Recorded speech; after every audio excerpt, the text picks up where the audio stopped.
Okay, so now we want to make the heart. So we need the symbol. There's the heart symbol. And what we need also, this is some fusible interfacing. Not a very large one. And what I want to do is take that and take a pencil, I think, and then just going to draw onto my piece of fusible, onto the part that's not got the sticky on, obviously, that shape. Oops. Alright, just tracing it.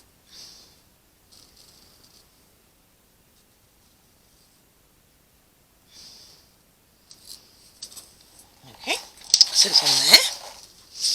Then I'm going to put it fusible side towards a piece of fabric, and I am just literally, well, I'll pin, where have all my pins gone? I'll pin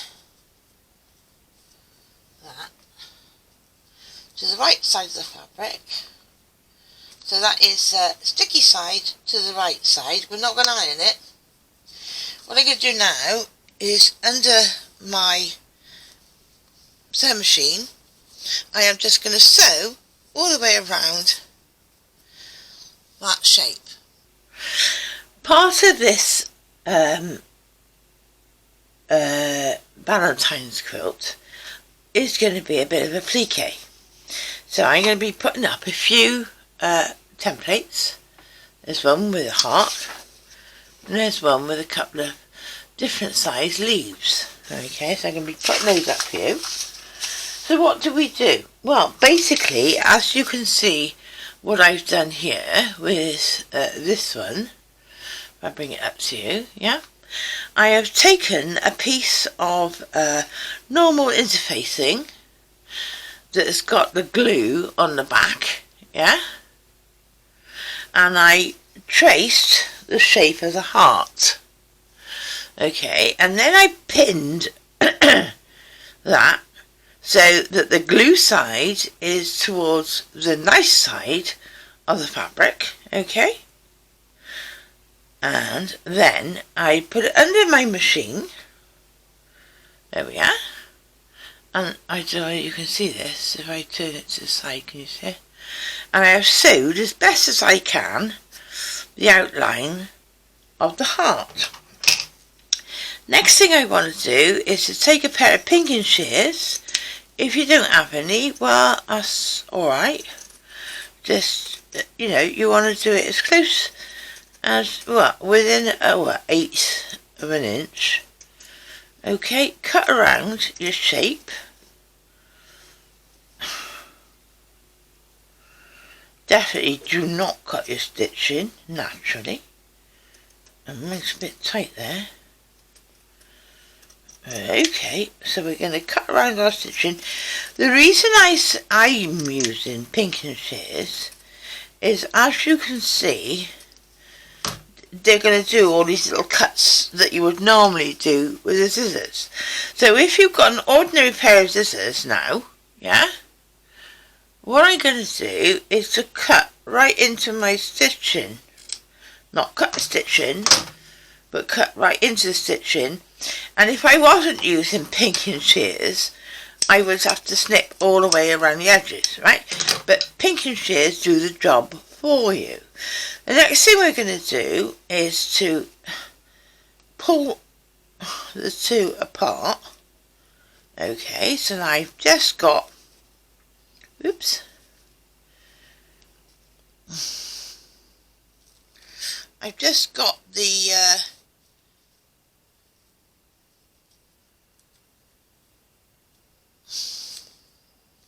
interfacing. Oh, it's shouldn't be this difficult, should it really? I'm going to take my scissors and put a snip in it. Then open it up and then put a snip that way and a snip that way. And therefore I can peel it back, okay, or basically feed the rest of the shapes through. Okay, so I just use my fingers a second and just feed that through. Woo woo, woo woo, woo woo, woo woo, woo woo. Come on, in you come, out you come, in you come. And just put my finger inside there to get some sort of shape. Then I'll use my turning tool, clover, and I will from this side, and I use the blunt end of it now, and I will turn it, but can I show you that I am turning it so that I am pulling the interlining down, yeah, as I'm turning it. So my actual turning tool is the other side of the shape. Quick poke on that bit, alright, just do that again, and it's on the side of the fabric, yeah, so when I turn it over, although I've got a problem here, I have just not stitched that together closely enough, or I've cut too close to my binding, so I will turn that the other way back out again, because nothing is irretrievable. I will turn that out the other way again, so we're back to the flat as it was sewn, and find the hole, which was, where was it? There. Okay, find the hole, and I will just do another row of stitching and do that again. However, if you haven't cut it as short as I did, you'll end up with a shape like this, okay? And then, having put the glue side down towards the front of our fabric, but then turned it inside out, that is now the glue side of the fabric, this side, which will allow us to place it on our quilt with an iron and stick it down. Then the next step is, obviously, we've got to do some applique stitch to hold it down. So we're going to do that with the hearts, and then we're also going to do it, the second page that you're going to have is this one that we'll do in green, yeah, which will be a few leaves, alright, and we also need to do a little bit of a stem, which I'll show you next. Okay, so back to where we were. I know they don't look much now, but you've got to remember they've been turned inside out, so when we press them down they look great. So back to, I repaired this one, yeah, this old heart of mine been broke 1,000 times, time you go away. Come on, join in, what's the rest of the words? Can't remember now. Rod Stewart, 1975. Ooh, I was so in love with that fella. Oh, right, so there's another one, and I just did the last one.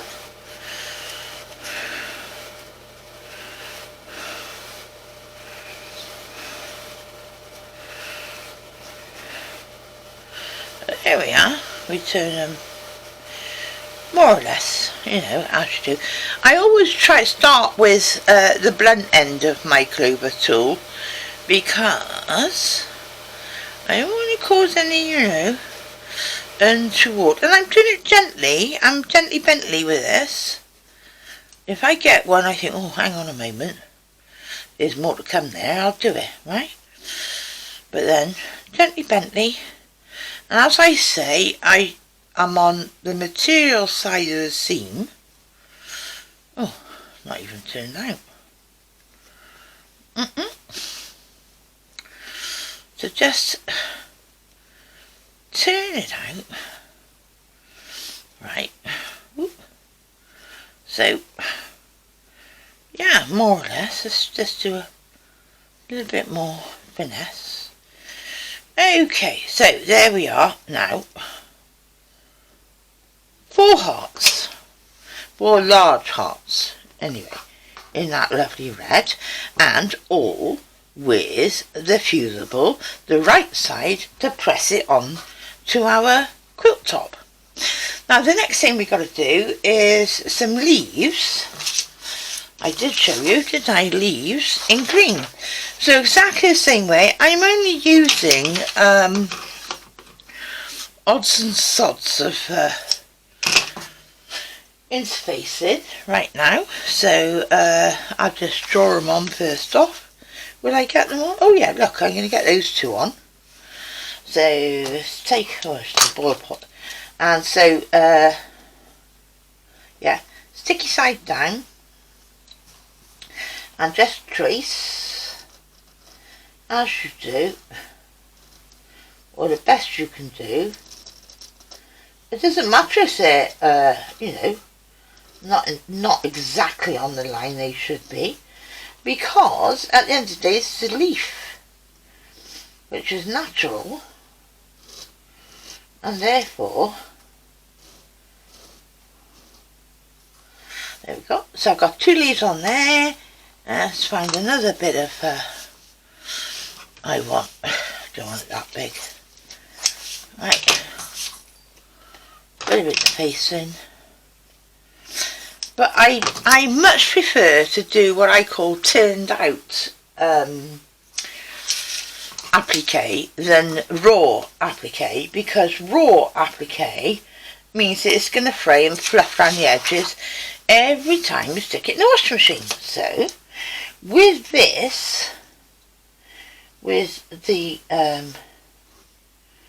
interfacing on the inside, once we've stuck it down,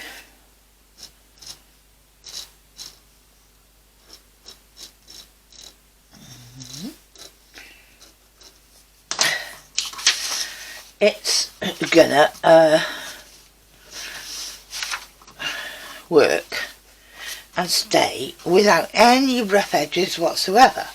So now these 2, yep, that's going to fit on there. So pins. Yes, put a pin in here, away from my sew line, and a pin here maybe, which I might have to move from my sew line. And then I got 2 here, which I can chop up. Ooh, a bit close. Maybe it's going to fit on there. Yeah. So now, in exactly the same way, fusible side towards the best side of your fabric, I'm going to go and sew the best I can. Doesn't matter if it's not exact, who cares, right? It's going to be a shape. I mean, at the end of the day, if you took all these hearts, oh yeah, see, I always give them a last check before I actually sew them down. Take all these hearts, I just suddenly thought that was a bit flat. I still think that's a bit flat, to be honest. Come on! There he is. Rounded down. Right. So, you know, they haven't ended up exactly the same, but they are more or less the same. So I'm going to do that now for, like, I want 4 leaves per end. These are going to go in the middle of the quilt, and I want these to go at the end of the quilt with another size heart that I'm going to give you. All done the same way, so having seen me do these, I'm sure that you can manage to take all the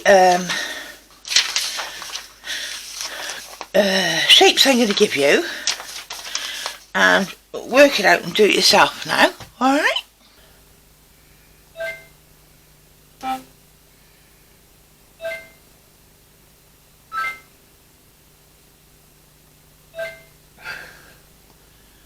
That's better, isn't it? Yeah, I think that's better. Right. So, okay, so what am I going to do? Let's just try and use as much fabric as I need to. Where shall I start? Here. Right. Okay. 2. Yeah, so my stitch length is 2.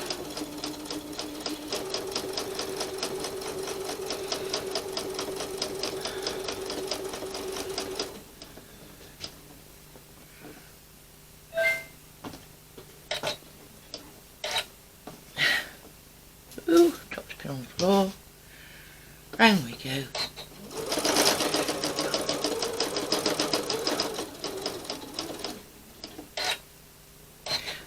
I mean, I do have trouble staying to the line, so don't worry about it.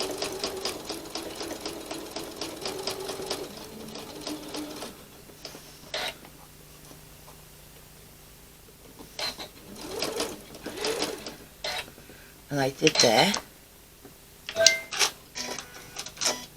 So I'm just gonna, I messed up on my line there, so what I'm gonna do is go back in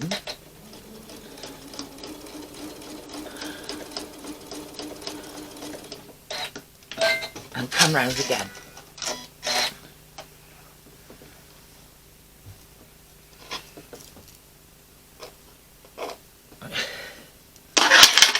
Okay. I haven't got where? Oh, my other ones are over there. So I'm just gonna cut that off for a moment. There's one. Get rid of that. And will I get the other one on there? Yay! Get the other one on there.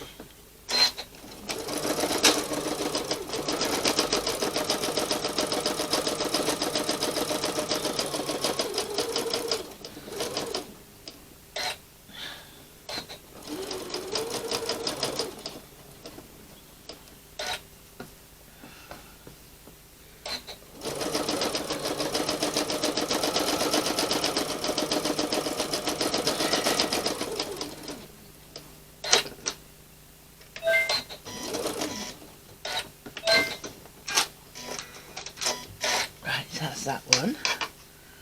Oops. Right. Okay, so I've just cut, I folded my fabric into a triangle and I cut off 1.5 inches of the green, and then using one of these with an iron, I've just made myself some bias binding tape, which we're going to use for the stalk of the flower. So if I get one of my get my flowers back over, yeah, and one of my end, why can't I pick that up? Right, one of my end squares. Okay. This is one of my end panels. I've put the green strip across yet. And then I can start with this.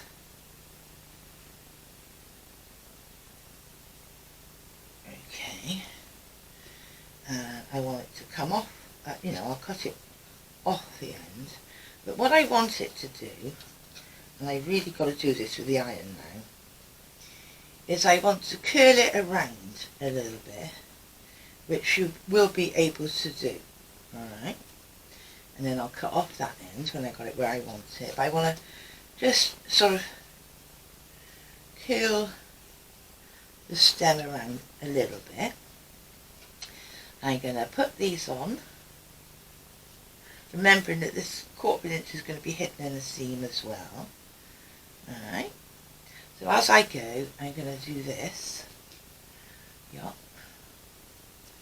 and iron them down, and then I'm going to have my, of course I'm going to cut it, so I'm going to have my,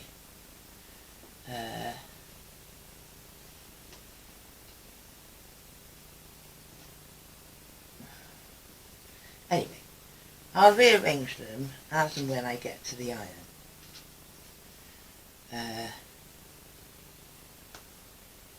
Yeah, but and I want it in the middle as well, obviously.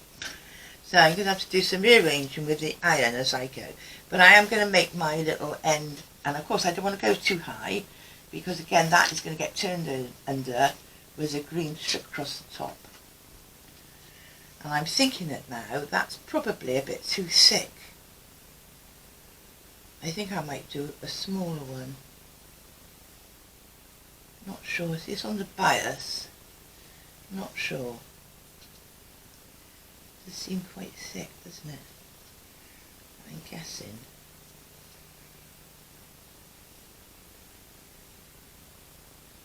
No.